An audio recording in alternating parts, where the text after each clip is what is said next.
大家好，今天我们来说一下这个洗衣机脱水的时候声音特别大，是什么问题呢？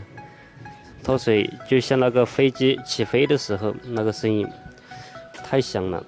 这种问题一般都是我们洗衣服的时候，那个水位没调好，因为水位太低了，衣服太多了，它那个衣服会粘在我们的拨轮盘上，粘在这个拨轮盘上，导致这个拨轮盘跟衣服贴得太紧，它的受力面积过大，这里面有个水封，这个水封就会漏水。像这个，这里面已经生锈了，就是这里面生锈以后，它才会声音大的。所以这种情况我们就要换新的，那么这个声音就会变小，就跟买新的一样了。